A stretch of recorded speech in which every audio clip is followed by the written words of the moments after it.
Izenzo yesahluko sama-26 soqala ufunda evesini lokuqala. Khona u-Agrippa wathi kuPawulu, "Uvunyelwe ukuba uzikhulumele." UPawulu wayeselula isandla, waziphendulela wathi, "Maqondana nakho konke engimangalelwa ngakho ngabaJuda, Nkosi Agrippa, ngizibona nginenhlanhla ngokuba ngizakuziphendulela namuhla phambi kwakho, ikakhulu lokho uyisazi sawonke amasiko nokuphikisana kwabaJuda. Ngalokho ngiyakunxusa ukuba ungilalele ngokubekezela. Inkambo yami kwasebusheni eyabasesizweni sakithi naseJerusalema kwasekuqaleni bonke abaJuda bayayazi, bengazi kwasekuqaleni, uma bethanda ukufakaza ukuthi ngangihamba ngehlelo eliqinileyo lenkonzo yakithi ngingumFarisi. Kepha manje ngimangalelwe ngenxa yethemba lesithembiso asenzayo uNkulunkulu kubo obaba, ezithemba ukufinyelela kuso izizwe eziyi12 zakithi, zikhonza ngesineke ebusuku nemini. Ngalelo themba, Nkosi, ngimangalelwa ngamaJuda. Kungani kube yinto engakholekile kini ukuthi uNkulunkulu uvusa abafileyo na?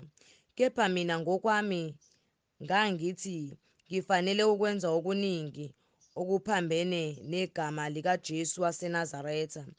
Lokho ngase ngikwenza-ke eJerusalema, mina ngabafakaza abaningi kwabangcwele ematilongweni. Ngiwatholile amandla kubaphristi abakhulu, nalapho babulawa ngabalahla ngevoti lami. Nasemasinagogeni onke kaningi ngabajezisa, ngibacindezela ukuba bahlambalaze. Ngahlanya kakhulu ngabo, ngibazingela kwaze kwaba semizini yabezizwe. Kwathi lapho ngisaya eDamaseko ngamandla nangokuthunywa ngabaphristi abakhulu, emini enkulu, Nkosi, ngisendleleni, ngabona ukukhanya okuvela ezulwini, kudlula ukukhazimula kwelanga, kungikhanyisela nxazonke kanye nababehamba nami.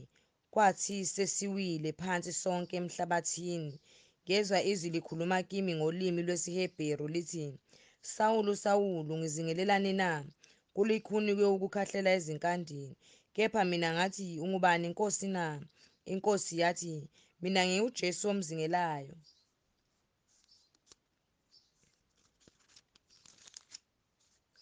Kepha sukuma ume ngezinyawo zakho, ngokuba ngibonakele kuwe ngalokho ukuba ngikumise ube yisikhonzi nofakazi walokhu kungibona kwakho, nolowalokho engizakuzibonakalisa kuwe ngakho. Iphule esizweni nakwabezizwe engikuthumela kubo, ukuvula amehlo abo ukuba basukume ebumnyameni, baphendukela ekukhanyeni, basuke emandleni kaSathane, baphendukela kuNkulunkulu ukuze bamkeliswe ukuthethelelwa kwezono nesabelo phakathi kwabangcwelisiweyo ngokukholwa kimi. Ngakho, Nkosi Agrippa, angibanga ngongawulaleliyo umbono wasezulwini, kodwa ngamemezela kuqala kwabaseDamaseko nakwabaseJerusalema, nakulo lonke izwe laseJudiya nakwabezizwe ukuba baphenduke, baguqukele kuNkulunkulu, benze imisebenzi efanele ukuphenduka. Ngenxa yalokho abaJuda bangibamba ethempelini balinga ukungibulala. Ngitholile usizo kuNkulunkulu ngimi kuze kube kulolu suku ngifakaza kwabancane nakwabakhulu. Angikhulumi lutho ngaphandle kwalokho abakukhulumile abaprofethi noMose ukuthi kuzakwenzeka, ukuthi uKristu ehlupheka ngokuthi engowokuqala ekuvukeni kwabafileyo uzakumemezela ukukhanya kuso isizwe nakwabezizwe. Kwathi seziphendulele kanjalo, uFestu wathi ngezwi elikhulu, "Pawulu, uyahlanya." ukufunda okuningi kuyakuhlanyisa.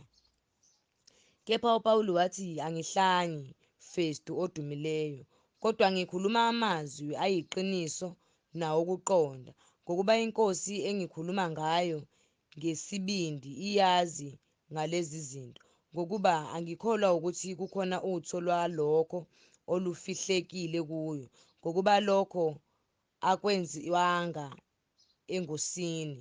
Nkosi Agrippa, uyakholwa ngabaprofethi na?" "Ngiyazi ukuthi uyakholwa." U-Agrippa wathi kuPawulu, "Kusilele kancane ungivumise ngibe ngumKristu." UPawulu wayesethi, "Bengingafisa kuNkulunkulu ukuba noma kukancane noma kukakhulu, kungabi wena wedwa kodwa bonke abangizwayo namuhla bebe njengami, ngaphandle kwalezi zibopho." Inkosi yayisisukuma nombusi noBhenike kanye nababehlezi nabo. Kwathi sebegudlukile bakhuluma bodwa bathi, "Lo muntu akenzi lutho olufanele ukufa noma izibopho." Kepha u-Agrippa wathi kuFestu, "Lo muntu ngabe ekhululiwe uma ebengalidluliselanga kuKesari."